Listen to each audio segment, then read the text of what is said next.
به نام خدا. سلام خدمت مربیان عزیز. میخوایم بررسی بکنیم یک تمرین حرفه‌ای کاربردی و آنالیز شده رو از یک سیستم تاکتیکی، حالا هم به اسم 2-2 هم به اسم 3-1 هم به اسم 4-0 میتونیم از این تاکتیک استفاده بکنیم، از این تمرین برای این تاکتیک ها استفاده بکنیم. یکی از بهترین قالب های تمرینی است. من حالا باز ابتداً عرض کنم که ما بسته قراره با نام 15 جلسه تمرینی هدفمند تاکتیکی 0 تا 100، یعنی از گرم کردن تا تمرین هستی و بازی تمرینی رو قراره ارائه بدیم که فوق العاده تاثیرگذار هست و از تقریبا میتونم بگم 500-600 تا تیم و مربی و حالا بازی های مختلف که آنالیز کردیم اینا رو جمع آوری کردیم. خب بپردازیم به تمرین. یه حالت مثلث قائم الزاویه این سمت داریم، یه مثلث قائم الزاویه این سمت داریم و دیگه این سمت خالی نیمه زمین و توپ هم از این سمت قرار شروع بشه. تیمی که حمله کننده است 5 نفر است و تیمی که دفاع میکنه 4 نفر است که این حالا به خاطر اون شماتیک تمرینی هست. یکی از واقعا قالب‌های تمرینی عالیه ها. اگه دقت کنید الان متوجه میشید که تقریبا همه نوع تاکتیکی رو میشه اجرا کرد. حالا شما نسبت به تاکتیکتون میتونید این فاصله ها رو کم و زیاد هم بکنید. یه دفاع داخل این مثلث قرار عمل بکنه، یه دفاع داخل این مثلث، یه دفاع اصطلاحاً اینجا هم کمک کننده خواهد بود ولی تو زمین نمیاد. حالا تو قطع کنه یا حالا در ادامه میگیم کسی که اضافه میشه رو اوکی کنه، دفاعش کنه و یکی هم که حتی میتونه بره این بازیکن عقبگیر کمک بکنه که بیاد رأس رو ببنده. یعنی شما همزمان که دارید بحث حمله رو هم اینجا مد نظر قرار میدید، بحث دفاع هم اینجا مد نظر هست. تو بحث دفاع شما دو نکته رو قرار اینجا تو این تمرین اصطلاحاً مورد هدف قرار بدید. یک واگذاری، یعنی تو اون پرسایی که شما واگذاری میکنن بازیکن ها یارشون رو، و دو کنترل فضای کناره ها و یا توپ قطع کردن و یا اضافه شدن به بازیکن عقبگیر و گرفتن توپ از بازیکن رأس. حالا چی هست تو این تاکتیک؟ حالا شما مثلا ما یه نمونه از تاکتیک ها رو کار میکنیم که مثلا برای سیستم 2-2 هست که همون 2-2 پروانه که بازیکن پاس میده. خب شماره 2 هم باید حواسش به 5 باشه هم به شماره 2 قرمز.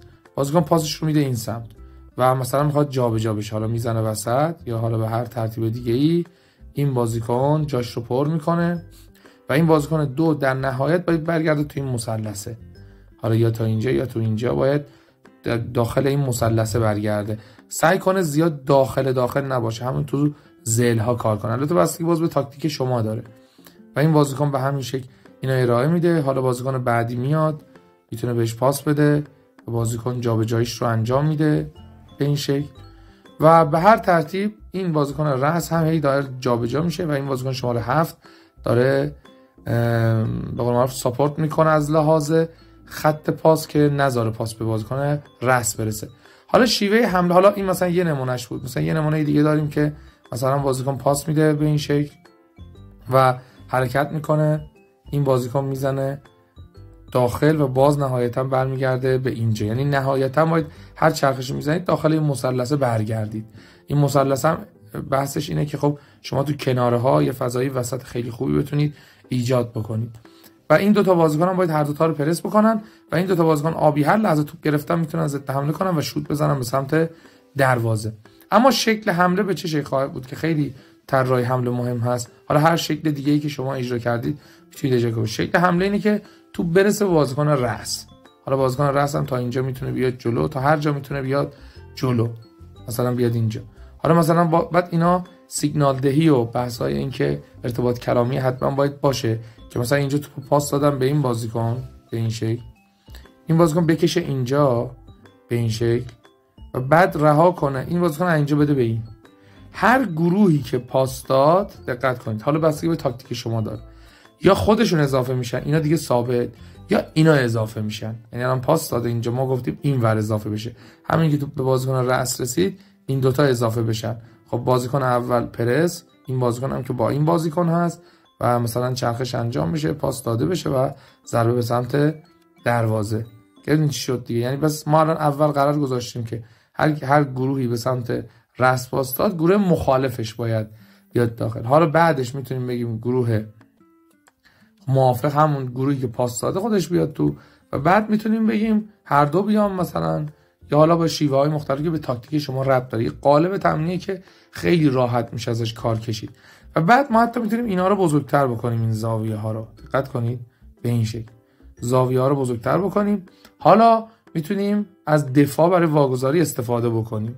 خب یعنی چی؟ مثلا به بازیکن شماره الان توپ سمت راست هست، پاس رو میدم به 2، 5 پاس رو میده به 2، 2 بسپاره به 7، 7 بگه بیا. دیدین چی شد؟ به این شکل.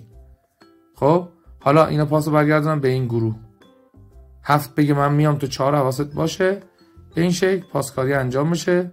متوجه این چی میگم؟ یعنی اینجا شما تو بحث دفاع هم میتونید بحث واگذاری رو حتی انجام بدید. پاسکاری مثلا انجام میشه، بازیکن میاد اینجا، پاس داده میشه مثلا به این بازیکن به این شکل و بازیکن پاس رو میده به رأس به این شکل.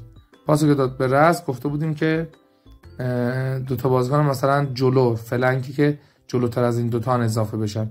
حالا که اضافه شدن واگذاری 7 میگه من 2، 4 بیا 3.